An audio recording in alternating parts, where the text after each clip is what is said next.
পূর্ব পরিকল্পিতভাবে এখানে করে আমাদের প্রায় 50 জনের মতো আহত হয়েছে, প্রায় 12 জনের মতো কালকে ঢাকা নিয়ে গেছে। ছাত্রদেরকে ইনফর্ম করা হয় যে সাবেক মন্ত্রী মোজাম্মেল সাহেবের বাসায় লুটপাট হচ্ছে।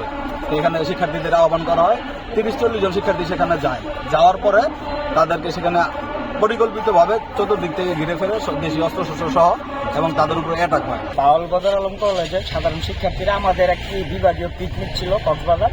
তো শিক্ষার্থীরা কক্সবাজারের উদ্দেশ্যে রওনা দিলে আমরা ওইখানে ছিলাম, শিক্ষার্থীদেরকে বাসে উঠিয়ে দিচ্ছিলাম। পরবর্তীতে আমরা একটি সংবাদ পাই যে দিরাজসম এলাকায় জাহাঙ্গীর আলমের যে নির্বাচন ওয়ার্ড, যিনি সেই ওয়ার্ডের বাসিন্দা, এবং আকম মোজামেল যিনি ওই ওয়ার্ডের বাসিন্দা, তারা বিগত পরশুদিন অনলাইনে একটি পরিকল্পনা করে গাজীপুর সহ সারা বাংলাদেশকে অস্থিতিশীল করার।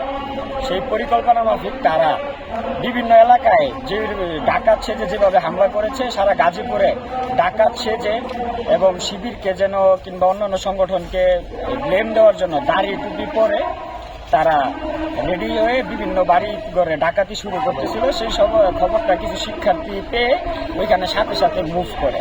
ওইখানে আমরা আমাদের সাধারণ শিক্ষার্থীরা ওইখানে অবস্থান নিলে আওয়ামী লীগের, ছাত্রলীগ, যুবলীগের, জাহাঙ্গীর আলমের মোজামেলের বাহিনীরা অনুসারীরা সশস্ত্র অস্ত্রসহ তাদের উপর হামলা করে হত্যার উদ্দেশ্যে। পরবর্তীতে আমরা সেই হামলার খোঁজ খবর পেলে আমরা তাৎক্ষণিক সেখানে উপস্থিত হয়ে তাদেরকে উদ্ধার করে নিয়ে আসি। তারা পূর্ব পরিকল্পিতভাবে এখানে করে আমাদের প্রায় 50 জনের মতো আহত হয়েছে, প্রায় 12 জনের মতো কালকে ঢাকা নিয়ে গেছে। সানবিট সব দিবে সামাল। সানবিট ম্যাজিক প্রেস ডিশওয়াশিং এর মাথা ঘোরানো সলিউশন। ছাত্রদের উপর হামলা হয়েছে, খবর পাওয়ার সাথে সাথে আমরা হসপিটালে আসি। আসার পরে দেখি 30-40 জন শিক্ষার্থীদের গুরুতর আহত করে, মেরে জখম করে। তারপর আমরা তাদের চিকিৎসার ব্যবস্থা করি এবং আমি ঘটনাস্থলে ছিল কোন কয়েকজনের সাথে কথা বলি। ঘটনাটা এরকম যে ছাত্রদেরকে ইনফর্ম করা হয় যে সাবেক মন্ত্রী মোজাম্মেল সাহেবের বাসায় লুটপাট হচ্ছে। এখানে শিক্ষার্থীদের আহ্বান করা হয়, 30-40 জন শিক্ষার্থী সেখানে যায়। যাওয়ার পরে তাদেরকে সেখানে পরিকল্পিতভাবে চতুর্দিক থেকে ঘিরে ফেলে দেশীয় অস্ত্রশস্ত্র সহ এবং তাদের উপরে অ্যাটাক হয়।